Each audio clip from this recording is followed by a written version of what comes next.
Hello dear students, welcome to all of you. आज हमें physiology पढ़ना है फाइलम मोलस्का का। और इस फिजियोलॉजी में हम पढ़ते हैं जो इसके डिफरेंट ऑर्गन सिस्टम्स होते हैं, इनकी फंक्शन क्या क्या है। आपको याद रखना है जो डिफरेंट ऑर्गन सिस्टम्स होते हैं फाइलम मोलस्का में, वो यूजुअली प्रेजेंट होते हैं इन देयर विसरल मास। यहाँ पे आप देख सकते हैं दिस विसरल मास, और इसी विसरल मास में प्रेजेंट होते हैं इनके डिफरेंट ऑर्गन सिस्टम्स। तो इसमें जो हमें फर्स्ट पॉइंट याद रखना है दैट इज डाइजेस्टिव सिस्टम। जो डाइजेस्टिव सिस्टम होता है फाइलम मोलस्का का, वो होता है complete type of digestive system. और ये complete type of digestive system के अलावा इसमें आपको याद रखना है ये डाइजेस्टिव सिस्टम जो होता है ये coiled type of digestive system होता है।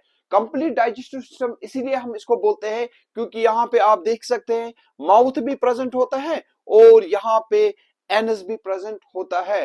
और यहाँ पे आपको याद रखना है जो माउथ है, माउथ में जो कैविटी होती है जिसको हम बोलते हैं बकल कैविटी, यहाँ पे बकल कैविटी है और इस बकल कैविटी में एक इंपॉर्टेंट ऑर्गन प्रेजेंट होता है जिसको हम बोलते हैं रेस्पिंग ऑर्गन। रेस्पिंग ऑर्गन जो इनमें होता है that is called as radula. Radula जो है that acts as a rasping organ. Rasping organ का मतलब होता है ये हेल्प करता है in the cutting of food. ये हेल्प करता है इनको कटिंग ऑफ फूड में, कटिंग ऑफ फूड, ये हेल्प करता है इनको कटिंग ऑफ फूड। और ये जो रेड्यूला जो होता है इसका नेचर जो होता है ये होता है काइटिनस। ये काइटिनस इन नेचर होता है, काइटिनस होता है इन नेचर, काइटिनस होता है इन नेचर, काइटिन का बना होता है। और ये इसके ऊपर ये टीथ लाइक स्ट्रक्चर्स होते हैं और यही हेल्प करते हैं इन कटिंग और रेस्पिंग ऑफ फूड मटेरियल। और यहाँ पे आपको याद रखना है यहाँ पे जो डाइजेस्टिव सिस्टम है इसमें जो कैविटी होती है इसी में डाइजेशन होता है, यहाँ पे डाइजेशन प्रोसेस होता है। और इस वजह से हम बोलते हैं जब कैविटी में डाइजेशन होता है इस डाइजेशन को हम बोलते हैं एक्स्ट्रा सेल्यूलर डाइजेशन। तो इनमें एक्स्ट्रा सेल्यूलर डाइजेशन प्रेजेंट होता है। और यहाँ पे इनमें एक इंपॉर्टेंट ग्लैंड भी प्रेजेंट होता है जिसको हम बोलते हैं हेपेटोपेनक्रियास। और ये जो हेपेटोपेनक्रियास जो होता है इनमें वो हेल्प करता है इनको एंजाइम सिक्रीट करने में, और उस वजह से हम बोलते हैं इनमें एंजाइमेटिक डाइजेशन भी होता है। और इसके बाद जो नेक्स्ट पॉइंट आता है that is called as respiratory system. और जो रेस्पिरेटरी सिस्टम जो है ये भी प्रेजेंट होता है मोस्टली इन देयर विसरल मास। और रेस्पिरेटरी सिस्टम जो होता है ये हेल्प करता है in the exchange of oxygen and carbon dioxide. और जो रेस्पिरेटरी सिस्टम जो है यहाँ पे इसमें टू टाइप्स ऑफ रेस्पिरेशन होता है। एक को हम बोलते हैं ब्रैंकियल रेस्पिरेशन और दूसरा होता है इसमें पल्मोनरी रेस्पिरेशन। ब्रैंकियल रेस्पिरेशन में यहाँ पे एक गिल प्रेजेंट होता है या जिसको हम बोलते हैं टिनिडियम। तो जब रेस्पिरेशन होता है विद हेल्प ऑफ गिल्स और with help of this ctenidium that is called as branchial respiration. और यहाँ पे पल्मोनरी सैक्स भी प्रेजेंट होते हैं, लंग लाइक स्ट्रक्चर्स होते हैं, सैक लाइक स्ट्रक्चर्स होते हैं जिनको हम बोलते हैं अगर उसकी वजह से वहां पे रेस्पिरेशन होता है तो उसको हम बोलते हैं वहां पे पल्मोनरी रेस्पिरेशन। तो यहाँ पे आपको याद रखना है मोलस्का में two types of respiratory systems होते हैं, एक होता है ब्रैंकियल रेस्पिरेटरी सिस्टम और दूसरा होता है pulmonary respiratory system. Then coming to next point is that is circulatory system. और यहाँ पे आपको याद रखना है जो सर्कुलेटरी सिस्टम जो होता है जहां पे जो ब्लड होता है, जो फ्लो होता है, वो होता है open type of circulatory system. और open type of circulatory system हमने ऑलरेडी बोला है आपको जब ब्लड फ्लो होता है आउटसाइड ब्लड वेसल्स और वो ड्रेन होता है इनटू ओपन स्पेसेस और इनटू ओपन साइनसेस और इनटू डिफरेंट बॉडी कैविटीज, उस वजह से हम इसको बोलते हैं open type of circulatory system. इसका मतलब होता है blood is not confined within blood vessels that drains out of blood vessels and then drains into the body cavity और body spaces। तो उस टाइप के डाइजेस्ट इस टाइप के सर्कुलेटरी सिस्टम को हम बोलते हैं open type of circulatory system. लेकिन यहाँ पे एक ग्रुप है जिनको हम बोलते हैं cephalopoda. Cephalopoda it is one of the group belonging to phylum mollusca, जहां पे क्या होता है, जहां पे close type of circulatory system होता है. There is close type of circulatory system in case of cephalopoda.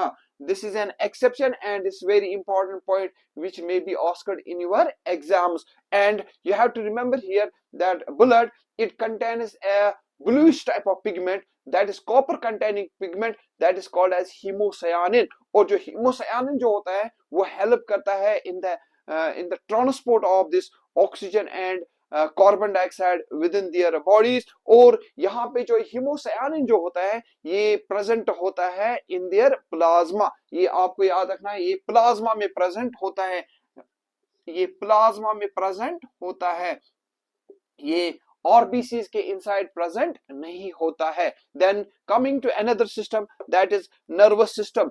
तो नर्वस सिस्टम जो होता है यहाँ पे प्रेजेंट होता है 3 पीरियड गैंग्लिया. और गैंग्लिया जो होता है it's a group of nerves. जब बहुत सारे नर्व जो होते हैं वो कंबाइन होते हैं और वो एक मास बनाता है नर्व्स का, उसको हम बोलते हैं गैंग्लिया. यहाँ पे full well developed brain present नहीं होता है, यहाँ पे प्रेजेंट होते हैं गैंग्लिया. 3 पीरियड गैंग्लिया होता है. एक को हम बोलते हैं सेरेब्रल गैंग्लिया, एक तो होता है सेरेब्रल गैंग्लिया, दूसरा होता है प्लूरोपिडल गैंग्लिया, और यहाँ पे तीसरा जो होता है जिसको हम बोलते हैं विसरल गैंग्लिया. एक होता है यहाँ पे सेरेब्रल गैंग्लिया, दूसरा होता है प्लूरोपिडल गैंग्लिया, और तीसरा होता है वहां पे विसरल गैंग्लिया. और ये जो 3 टाइप्स ऑफ जो ये गैंग्लिया जो होते हैं ये कनेक्टेड होते हैं with each other by means of these commissures and connectives. तो आपको याद रखना है जो नर्वस सिस्टम होता है इसमें तो 3 पीरियड गैंग्लिया होता है, नर्व्स होते हैं जो इनमें ट्रांसमिशन करते हैं इंपल्स का, और वहां पे यहाँ पे होते हैं प्रेजेंट कॉम्बिशर्स और connectives. 3 period ganglia, commissures and connectives, it constitutes the nervous system of molluscs. और इसके अलावा आपको याद रखना है वहां पे कुछ सेनस ऑर्गन्स भी प्रेजेंट होते हैं. एक को हम बोलते हैं ऑस्प्रेडियम. ऑस्प्रेडियम जो होता है ये इनको हेल्प करता है स्मेल में. तो ये होता है ऑस्प्रेडियम जो होता है ये होता है ऑल्फैक्टरी इन नेचर. ऑल्फैक्टरी होता है, ये हेल्प करता है इनको स्मेल में. स्टैटिस्टिक्स ये इनको इक्विलिब्रियम प्रोवाइड करते हैं, इक्विलिब्रियम प्रोवाइड करते हैं या बैलेंस प्रोवाइड करते हैं टू देयर बॉडीज. आईज जो होते हैं ये एक्ट करते हैं एज फोटो रिसेप्टर्स. और इसके अलावा यहाँ पे जो टेंटेकल्स होते हैं ये इनको हेल्प करते हैं इन टैक्टाइल, ये टच में हेल्प करते हैं. टेंटेकल जो होते हैं ये टैक्टाइल होते हैं in nature, they are tactile in nature, और ये हेल्प करते हैं इनको टच में. तो it was about their nervous system. Then excretory system में प्रेजेंट होते हैं सैक लाइक स्ट्रक्चर्स जिनको हम बोलते हैं मेटानेफ्रिडिया. और इसके अलावा वहां पे प्रेजेंट होते हैं सम फॉर्म्स में दूसरा एक एक्सक्रीटरी सिस्टम जिसको हम बोलते हैं ऑर्गन ऑफ बोजानस. तो यहाँ पे क्या होता है सैक लाइक किडनीज होते हैं, सैक लाइक किडनीज होते हैं जिनको हम बोलते हैं मेटानेफ्रिडिया. और इसके अलावा वहां पे प्रेजेंट होता है ऑर्गन ऑफ बोजानस जो इनको हेल्प करता है एक्सक्रीशन में. और यूजुअली ये होते हैं अमोनियोटैलिक एंड यूरिकोटैलिक. अमोनियोटैलिक का मतलब होता है ये हेल्प करते हैं in the removal of ammonia from their bodies, और यूरिकोटैलिक ये हेल्प करते हैं in the elimination of uric acid from their bodies. तो ये मोस्टली प्रेजेंट होते हैं इन एक्वेटिक फॉर्म्स और ये मोस्टली प्रेजेंट होते हैं इन लैंड फॉर्म्स.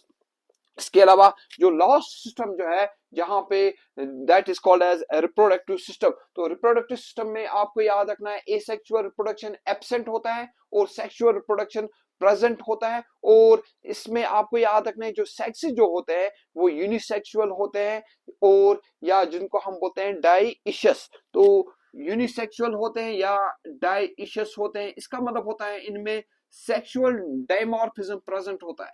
सेक्सुअल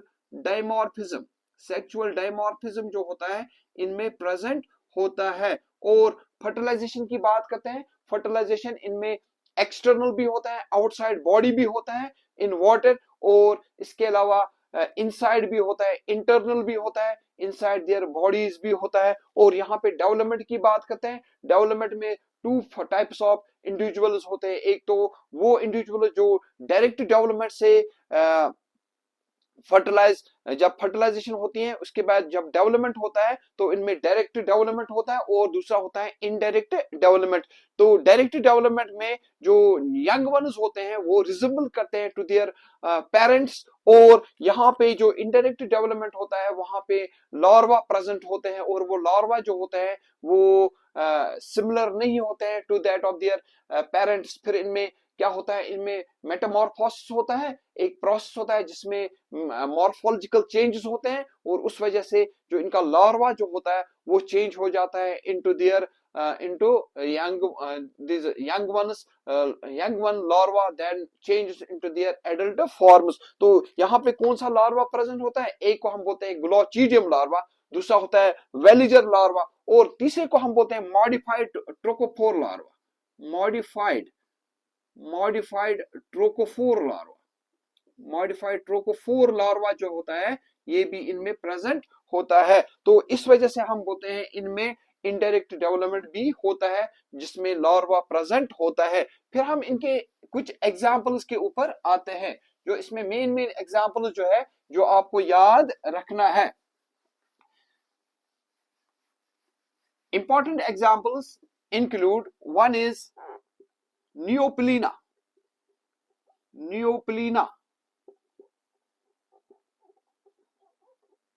न्यूक्लिना जो होता है इसको हम बोलते हैं कनेक्टिंग लिंक। ये कनेक्टिंग लिंक होता है, इज ए कनेक्टिंग लिंक। किस किस के बीच में होता है connecting link? Annelida and Mollusca के बीच में। This is connecting link between Annelida and Mollusca. ये होता है connecting link between Annelida and Mollusca. दूसरा होता है इसमें काइटन। काइटन को हम बोलते हैं coat of mail shell. Coat of mail shell, इनके कॉमन नेम्स हैं coat of mail shell. Then another form is Dentalium.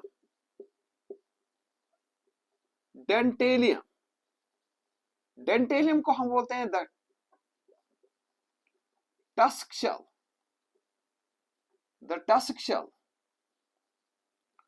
Then another example is Pila, the garden snail। इसको हम बोलते हैं the garden snail।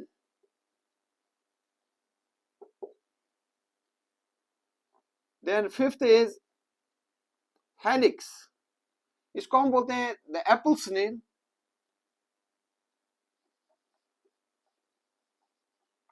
Then helix, the garden snail।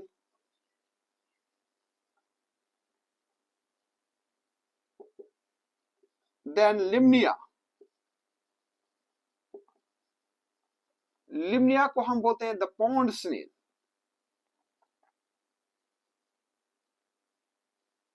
The pond snail. Unio को हम बोलते हैं the fresh water mussel. The fresh water mussel. Then pinctada, इसको हम बोलते हैं द पेरल ऑयस्टर। ये पेरल ऑयस्टर जो होता है ये हेल्प करता है in the formation of pearl. ये पर्ल जो है, जो हीरे जिनको हम बोलते हैं, इनकी फॉर्मेशन के लिए पिंकटेडा इंपॉर्टेंट होता है। देन ऑयस्टर, इसको हम बोलते हैं द एडिबल ऑयस्टर।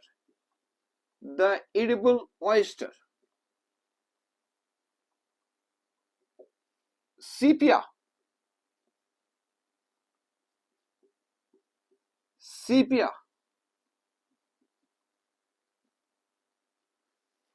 जो होता है इसको हम बोलते हैं द क्यूटल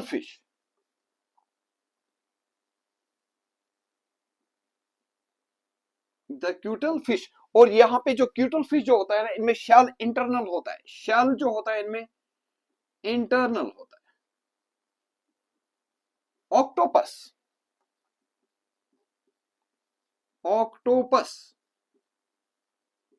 इसको हम बोलते हैं the devil fish. Devil fish. ये जो ऑक्टोपस जो होता है इसमें शेल एब्सेंट होता है, इसमें शेल जो होता है ये एब्सेंट होता है। और loligo, last example is loligo. Loligo जो होता है इसको हम बोलते हैं the squid, the squid, the squid. So these were some of the important examples which belong to phylum Mollusca. Hope you like it. If you like this lecture, like my lectures, like my videos, then subscribe my channel and so that जो मेरे आपको coming lectures जो है वो आपकी notification में आएंगे. Thanks. Have a nice day.